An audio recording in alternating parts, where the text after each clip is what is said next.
पर चलो। अच्छा ये बताओ, हमने एक को बुलाया तुम दो क्यों आए? भगवान बोले ये हमारी श्रीमती जी हैं। अच्छा तुम ही कह रहे थे सीताराम आई, दोनों का नाम ले रहे थे, हम दोनों आ गए। चलो महाराज पाओ।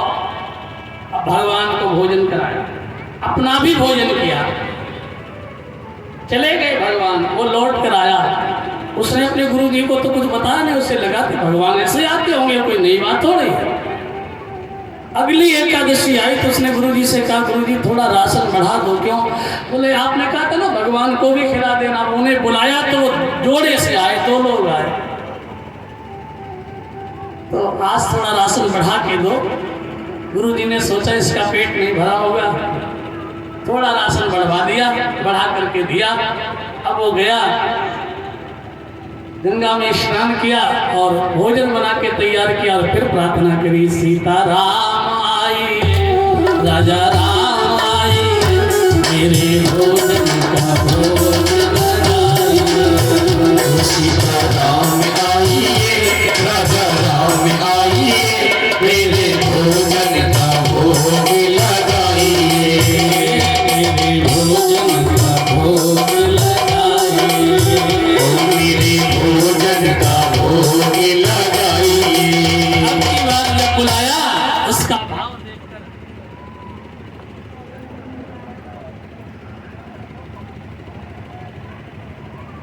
सीधा दे, उसका भाव देख करके भगवान राम लक्ष्मण और सीता तीन लोग प्रकट हो।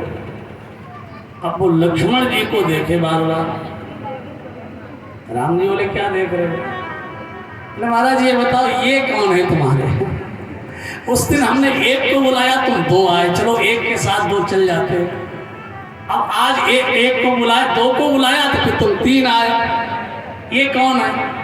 राम जी बोले हमारे भैया। राम जी से बोले बताओ सारे खानदान का ठेका हम नहीं लिया है, हम तो तुम्हारा भोग लगा रहे थे कि तुम पूरा खानदान ले आए, भैया को भी ले आए। अच्छा ये बताओ ये तुम्हारे सगे भैया हैं? भगवान बोले भैया हैं तो सगे क्या? नहीं नहीं ये सगे भैया नहीं है। अंध बनावन मोही चले और निज बंधु कहीं पे छिपे न छिपाए, ये तुम्हारे सगे भैया नहीं। राम जी बोले हाँ इनकी माँ अलग है, हमारी माँ अलग है, पिता एक ही है। हाँ महाराज वही हम हिसाब लगा रहे थे कि आप श्यामले हो, ये बड़े गोरे गोरे हैं, ये कहाँ से आ गए, ये तुम्हारे भैया कैसे? चलो खैर अब तुम तीनों आ ही गए हो तो भोजन पाओ, बचेगा तो हम भी कर लेंगे, नहीं हमारी तो आज एकादशी, हमारी तो हो गई एकादशी। भगवान ने बड़े भाव से ग्रहण किया। जब जाने लगे तो हाथ जोड़ के बोला अगली एकादशी को बताओ कितने आओगे? भगवान बोले तुम तो भोजन बना के रखना, हम आ ही जाएंगे। भगवान अंतर ध्यान हो गया।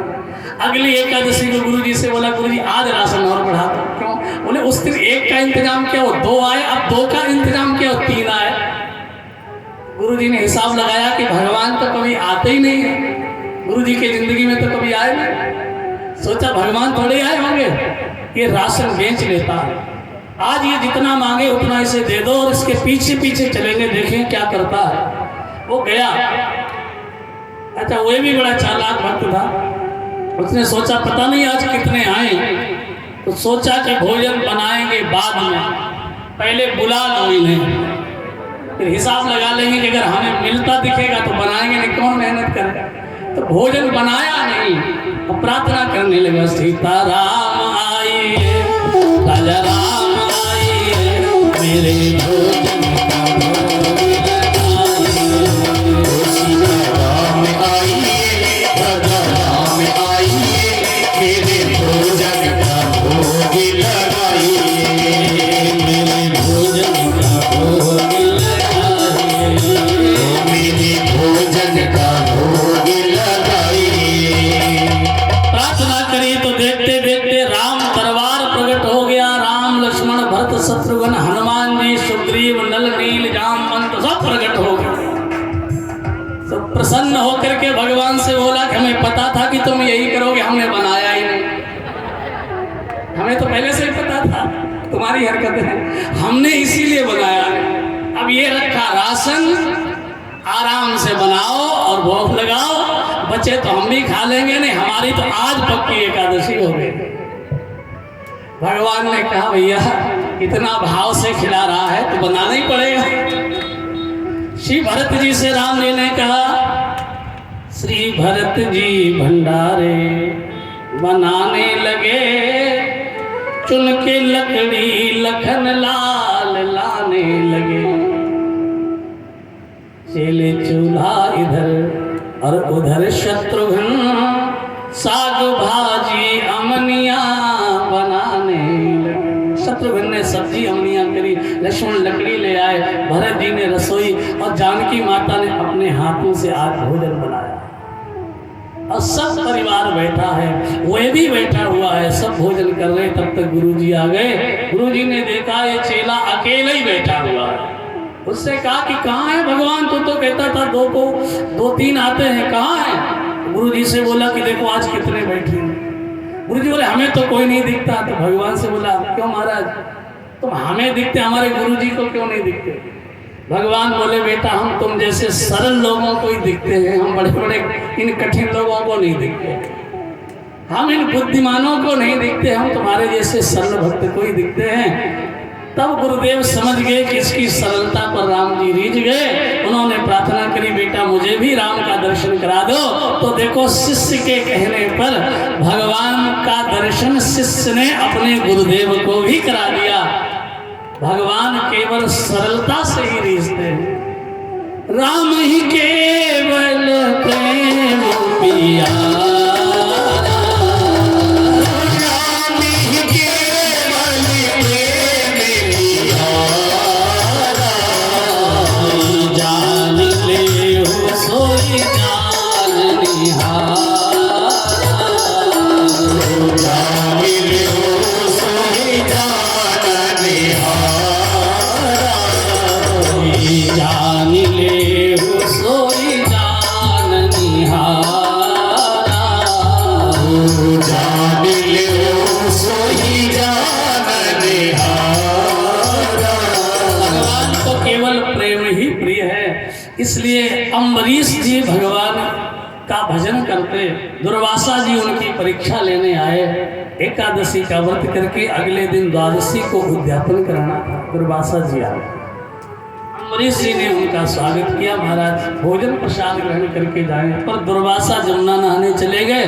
द्वादशी पूरी तिथि थोड़ी देर के लिए थी, उस दिन द्वादशी निकल जाए ऐसा विचार था दुर्वासा जी को।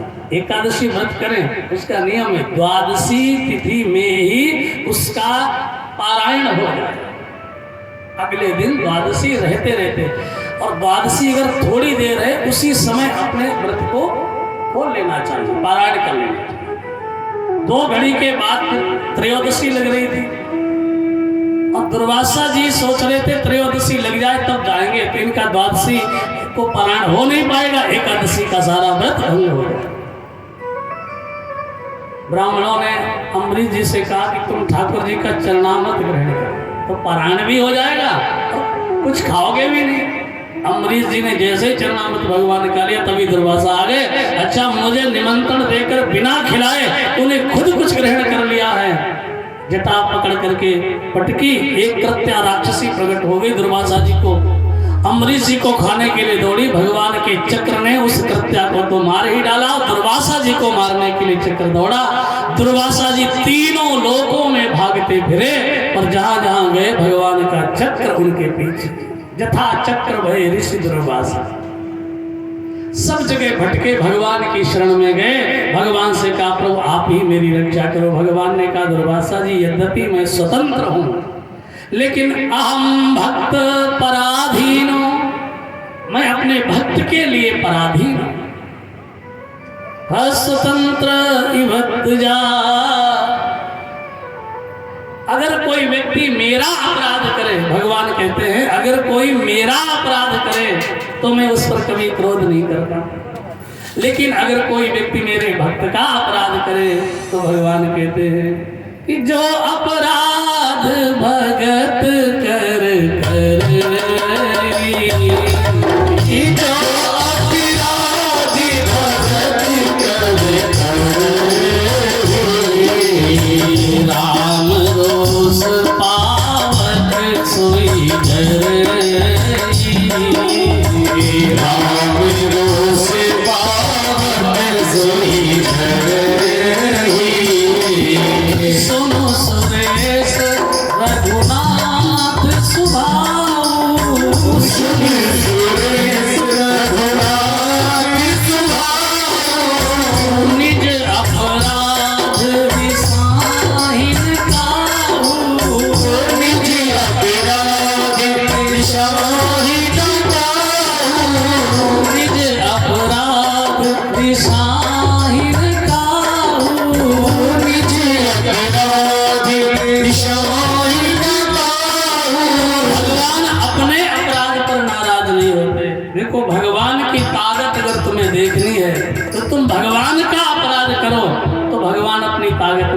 अपराध भगत कर करई, राम रोष पावक सोच। अगर भगवान की ताकत देखनी है तो भगवान के किसी भक्त का अपराध करो तो तुम्हें पता चलेगा भगवान कितनी ताकत। रावण ने सीता का हरण किया था तो राम जी को लगा इसने मेरा अपराध किया है, भगवान रावण पर नाराज नहीं हुए। लेकिन जब रावण ने विभीषण का अपराध किया, उसको लात मार करके निकाला, तो भगवान से ये सहन नहीं हुआ। सीता हरण पर राम ने लंका पर आक्रमण नहीं किया, पर रावण ने जब विभीषण को लात मारी उसके बाद भगवान ने रावण की लंका पर आक्रमण। जो अपराध भगत कर करे, इसलिए भगवान ने दुर्वासा जी से कहा कि तुम यहाँ से जाओ, अगर मेरा भक्त चाहे तुमने जिसका अपराध किया वो क्षमा कर दे। अम्बरीश की शरण में दुर्वासा जी आकर के चरणों में गिर ही रहे थे कि दुर्वासा जी को पकड़ लिया। अम्बरीश जी ने प्रार्थना करी, भगवान का चक्र वहां से अंतर ध्यान हुआ। तब अम्बरीश जी की भूरी भूरी प्रशंसा दुर्वासा जी ने करी। महाराज मुझे तो बड़े अपने बल का, अपने ज्ञान का, अपनी तपस्या का, अपने त्याग का, अपने संयम का, अपने नियम का, अपने प्रत्याहार का, इस धारणा का, ध्यान का, समाधि का बड़ा अभिमान हो गया। लेकिन धन्य है भक्त। भक्त हर व्यक्ति नहीं होता। भक्त आप ज्ञानी हो सकते हो, वैरागी हो सकते हो, त्यागी जी हो सकते हो, फलाहारी जी हो सकते हो, मौनी जी सब हो सकते हो, लेकिन भगवान का भक्त होना बड़ा कठिन। माताओं आप जानती हैं ना, रसोई में आप भात बनाती हैं ना, भात जानती हैं ना चावल से बनता है। जैसे माताएं घर में भात बनाती हैं ना, ऐसे भगवान भक्त बनाते हैं। आपको भात बनाना हो तो क्या करती है? पहले धान की कुटाई करती है, उसका छिलका निकल जाए, चावल आ जाए, और फिर उस चावल को आग में तपाया जाता है, गर्म किया जाता है। उसके भीतर जो अकड़ होती है वो सब गल जाता है, और जब चिपकने लग जाए, माताएं देखती हैं ना, चावल चिपकने लग जाए तो समझ लो चावल शुद्ध हो गया, अब भात बन गया। ऐसे ही ठाकुर जी किसी व्यक्ति को जब अपना भक्त बनाते हैं तो व्यक्ति धान की तरह होता है। धान और चावल में अंतर है। चावल जो होता है वो धान के आवरण में छिपा होता है। ऐसे ही हर व्यक्ति के ऊपर एक आवरण है, संस्कारों का आवरण है, अभिमान का आवरण है। जब कोई गुरु की शरण में जाता है तो गुरुदेव उसकी जो परीक्षा लेते हैं ना, उसकी जो कुटाई पिटाई करते हैं, इससे उसका जो आवरण है वो हट जाता है। और ध्यान देना, जब तक छिलका चिपका हुआ है चावल से, तब तक आप जमीन में बो तो वो जमेगा कि नहीं जमेगा। और एक बार अगर छिलका अलग हो जाए, चावल अलग हो जाए, तो चावल आप बो जमीन में तो फिर जमेगा। जब तक ये संस्कार मन में चिपके रहते हैं तब तक बार बार जन्म होता रहेगा। और एक बार ये छिलका मन से हट जाए, ये संस्कार मिट जाए, एक बार तुम अपने सही स्वरूप में आ जाओ तो फिर भूमि कितनी भी उपजाऊ हो, खाद पानी समय पर कितना ही डालो, और चावल कभी जमता नहीं है। एक बार तुम्हारा आवरण भंग हो जाए, ये कुछ संस्कार मिट जाए, धान अलग हो जाए, छिलका अलग हो जाए, ये देह का अभिमान चला जाए, परिवार के संस्कार मिट जाए, तो फिर कितनी ही दुनिया में बने रहना, कितनी उपजाऊ भूमि में बने रहना, फिर दोबारा जन्म होने वाला, जन्म बंधन से जीव मुक्त हो जाता है। चना तभी तक जमता है जब तक कच्चा है। एक बार आग में भुन जाए चना तो भुना हुआ चना फिर कभी जमता नहीं। ऐसे ही गुरुदेव की शरण में जब कोई जाता है तो वो उसके परिवार के संस्कारों को हटा करके अपने संस्कार देते, छिलका हट जाता, चावल आ गया, लेकिन अभी भात नहीं बना, फिर उसको ज्ञान की आग में तपाया जाता है। वैराग्य के भगोने में चढ़ा करके ज्ञान की अग्नि में जब तपाया जाता, ज्ञानाग्नि दग्ध कर्माणि, सारे संचित कर्म जल करके भस्म हो जाते, सारी अकड़ जब मिट जाती है। और जब उसमें चिपक पैदा हो जाए, लोगों से चिपकने लग जाए, प्रेम पैदा हो जाए, भक्ति पैदा हो जाए, तब जाकर के कोई भगवान का भक्त बनता है। इसलिए भगवान की भक्ति सबसे कठिन है। ज्ञान सरल है, ज्ञान जब होगा तो तुम्हें भगवान मिलेंगे, लेकिन भक्ति जब होगी तो भगवान तुमसे मिलने आएंगे। ये दोनों में, ज्ञानी में और भक्त में यही अंतर है। एक बार ज्ञानी और भक्त दोनों कह रहे थे, ज्ञानी और भक्त दोनों कह रहे थे हम श्रेष्ठ हैं, तो चलो भगवान से फैसला कराएं कौन श्रेष्ठ है। ज्ञानी ने भगवान से कहा प्रभु आप हमें क्या मानते हैं। भगवान ने कहा ज्ञानी तुम मेरी आत्मा हो, मुझ में और तुम में कोई अंतर नहीं, तुम मेरा ही स्वरूप हो, तुम मेरी आत्मा हो। ज्ञानी को भगवान ने अपनी आत्मा कहा, तो भक्त ने कहा कि फिर प्रभु हम, भगवान ने कहा ज्ञानी तुम मेरी आत्मा हो, लेकिन भक्त मेरा परमात्मा है। मैं तो भक्तों का दास। दुर्वासा ज्ञानी है, अम्बरीश भक्त है। ज्ञानी भगवान का ही स्वरूप है, लेकिन भक्त तो भगवान का भी परमात्मा। इसलिए राम जी कहते हैं मोते अधिक संत कर लेखा, संत मुझसे भी श्रेष्ठ है। आज अम्बरीश जी महाराज की महिमा गाते हुए दुर्वासा जी महाराज वहां से पधारे। फिर इन्हीं अम्बरीश जी महाराज के पावन वंश में त्रिशंकु नाम के राजा हुए। त्रिशंकु के बेटा हुए महाराज हरिश्चंद्र, और हरिश्चंद्र जी की महिमा तो आप सुने होंगे। दुनिया में जितने दान दाता हैं उन दाताओं में हरिश्चंद्र के समान दाता सत्यवादी कोई नहीं। देखो दान मनुष्य को करना चाहिए, दान मनुष्य का प्रकृत धर्म है। मनुष्य व्यर्थ डरता है, एक दिवस तो हमें स्वयं सब कुछ देना पड़ता है। बचते वही समय पर जो सर्वस्व दान करते हैं, और ऋतु का ज्ञान नहीं जिनको वो देकर भी मरते हैं। देना तो पड़ेगा, एक दिन तो सब छोड़ना ही पड़ेगा। किसी ने कहा किस पर करते कृपा वृक्ष यदि अपना फल देते हैं, गिरने से उनको संभाल क्यों रोक नहीं लेते। वृक्ष में फल आए हैं, वृक्ष किसी को न दे तो क्या अपने पास रोक सकता है। ऋतु के बाद फलों का रुकना, दालों का सड़ना है। ऐसे मोह दिखाना, हे वस्तु पर आत्मघात करना है। एक आदमी इतना लोभी, कभी कुछ दान नहीं किया जीवन में। पत्नी ने एक बार कहा गंगा नहाओ, कम से कम इतना तो करो। बोले गंगा भी नहाने अगर जाएंगे तो वहां भी किसी ने कोई पंडा मिल जाएगा तो कुछ ना कुछ देना ही पड़ेगा। घर से गया पत्नी के ज्यादा कहने पर गंगा नहाने, तो लेकर कुछ नहीं गया, ऐसे ही गया। गंगा के घाट पर पहुंचा, हर घाट पर पंडा बैठे थे।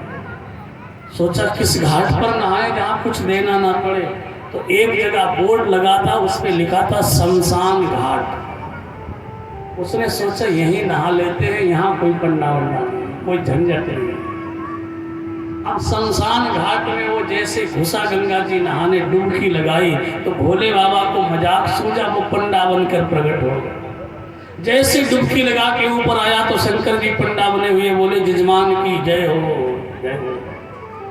उसने देखा हे भगवान यहाँ भी आ गया, तो कहा कि तुम कौन से घाट के पंडा हो। शंकर भगवान बोले बेटा हम इसी घाट के पंडा, हम यही रहते, मेरा ही घाट है। तो महाराज यहाँ तो कोई नहाने आता नहीं, हम जैसे कोई भूला भटका आ गया, यहाँ तो कोई नहाता नहीं, तुम्हारा गुजारा कैसे चलता है। बोले बाबा बोले वर्ष में तुम्हारे जैसा एक आध ही आ जाता, हम उसी से साल भर का 1 घंटा ले लेते। अब वो घबराया, इससे और घाटों पे ही नहा लेते, थोड़े में ही काम चल जाता। बेटा संकल्प करो। बोला देखो महाराज हमारे पास कुछ है ही नहीं, आप देख लो कुछ है नहीं। शंकर भगवान पंडा बने हुए बोले हम तो बड़े उदार पंडा हैं, तुम्हारे यहाँ कुछ नहीं, तुम तो संकल्प करो देने का, हम लेने तुम्हारे घर ही आ जाएंगे। बड़ी मुश्किल से उसने, अब क्या करता, फंस गया चक्कर में, तो चवन्नी का संकल्प किया। वो करके घर गया, पत्नी से बोला कि आज तो शमशान घाट में नहाया, वहां भी पंडा। तब तक आवाज आई जजमान की जय हो, तो आवाज पहचान गया, मुझे लगता जजमान पंडा आ गया चवन्नी मांगने। तो पत्नी से कहा कि जाओ कह दो बीमार हो गए। पत्नी आई बाहर, महाराज वो बीमार हो गए, गंगा नहा कर आए। पंडा बने शंकर जी बोले बीमार जजमान को छोड़ के जाना भी पाप है, अब हम यहीं रहेंगे जब तक ठीक नहीं हो जाता। तो पत्नी ने कहा कि अब खिलाना पिलाना और पड़ेगा उसको। उसने कहा कि जाके उससे कह दो कि वो मर गए। और शंकर जी से कहा पत्नी ने, पंडा जी वो मर गए। भोले बाबा सारे गांव में कहे आए कि हमारा जजमान मर गया, तो सारा गांव वहाँ इकट्ठा हो गया। उस आदमी ने सोचा कि अगर गांव वालों से कहेंगे कि हम मरे नहीं तो चवन्नी देनी पड़ेगी, जो संकल्प किया तो देना ही पड़ेगा। उसने कहा हम सांस रोक करके लेट जाएंगे। अब सब रोए कि मर गया जजमान। शंकर जी अपना पत्रा खोल ले। लोग बोले महाराज क्या देख रहे, मुहूर्त देख रहे हैं। बोले अभी 1 घंटे में संस्कार हो जाए तो सीधा वैकुंठ मिलेगा इसे, नहीं फिर पंचक लग जाएगा, मुहूर्त ठीक नहीं। अब गांव वालों ने तैयारी करी उसे जलाने। पत्नी ने कान में कहा अब तो उठ जाओ। बोला कि उठेंगे नहीं तो चवन्नी देनी पड़ेगी। अब मरना तो वैसे ही मान लो आज बच जाएंगे तो साल 2 साल 10 साल कभी तो मरेंगे। अभी मरने में चवन्नी शुद्ध बच रही है, बाद में मरेंगे तो अभी चवन्नी पड़ जाएगी। बांध करके शमशान पर जब ले जाने लगे और ले गए शमशान में रख दिया, तो शंकर जी को हंसी आई कि इतना लोभी हमने आज तक तो कोई देखा नहीं। तो गांव वालों से कहा कि अगर आपकी इच्छा तो हम इसे जिंदा कर दे। बोले महाराज तो बड़ी कृपा होगी, आप जीवित कर दो। शंकर जी ने उसके कान में धीरे से कहा कि हम पंडा नहीं, हम शंकर भगवान हैं। उठो बेटा आंखें खोलो। उसने सोचा आंख खोलेंगे तो चवन्नी पड़ जाएगी, ये बिना लिए छोड़ेगा नहीं। अब जल भले ही जाए पर हम चवन्नी देने वाले। उसका ये लोभ देख करके भोले बाबा बहुत प्रसन्न हुए। वो कान में बोले बेटा तू आंखें खोल दे, हम कुछ लेंगे नहीं, हम तुझे वरदान देने आए हैं, बता तुझे क्या चाहिए। तब उसने आंखें खोली। शंकर जी ने कहा बेटा बताओ क्या वरदान चाहिए। बोले महाराज हमें जो देना चाहते हो उसी में से अपनी चवन्नी काट लो, हमें आपसे कुछ नहीं चाहिए, आप अपनी चवन्नी काट लो। तो इतने इतने लोभी व्यक्ति होते हैं संसार में।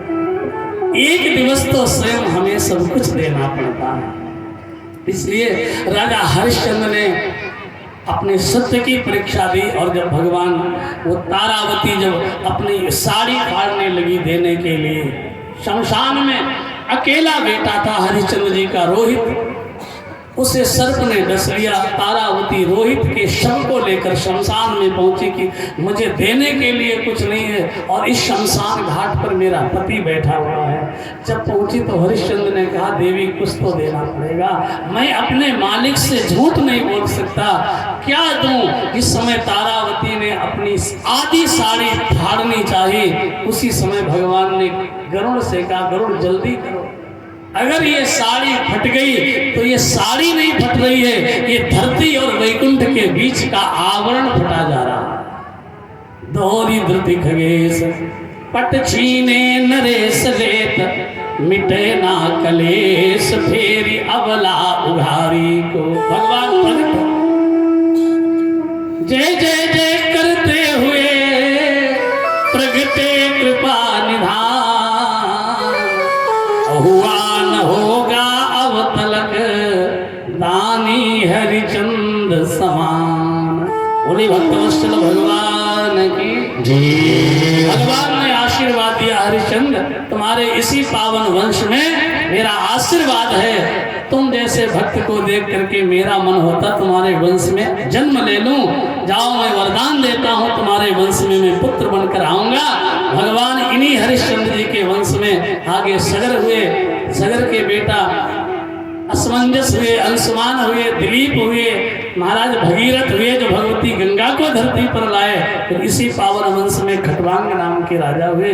खटवंगाद दीर्घ बाहुश्च रघु तस्मात् पृथुस्रवः अजस्ततो महाराजा तस्मात् दशरथो भवत्। फिर इसी पावन वंश में खटवांग दीर्घ बाहु रघु अज और फिर अज के बेटा हुए महाराज दशरथ। और दशरथ जी के पुत्र बनकर के स्वयं भगवान राम जी अयोध्या में प्रकट हुए। आइए अब भगवान राम जी के पहले जन्म का उत्सव मनाते हैं। भाव के साथ भगवान राम जी के जन्म की दिव्य बधाई। पहले हम अपने मन से अयोध्या जी चले, सब हमारे साथ चलो। आप लोगों में से कितने लोग अयोध्या गए, हाथ उठाना जरा। बस इतने लोग अयोध्या गए। अच्छा, चलना कितने लोग चाहते हैं, जरा हाथ उठाओ। कितने लोग अयोध्या चलना चाहते हैं? सब चलना चाहते हैं। चलो, आपको अयोध्या ले चलेंगे। अभी तो हम मन से ले चलेंगे और फिर तन से भी आपको अयोध्या ले चलेंगे। 5 अक्टूबर से राम कथा है 9 दिन की अयोध्या जी में ही, कनक भवन के ही पास। श्री राम कथा का सौभाग्य मिलेगा मुझे कहने का और आप सब लोगों को राम कथा सुनने का। 9 दिवसीय राम कथा होगी 5 अक्टूबर से। आप सब अयोध्या हैं। अभी हम अपने मन से अयोध्या चले।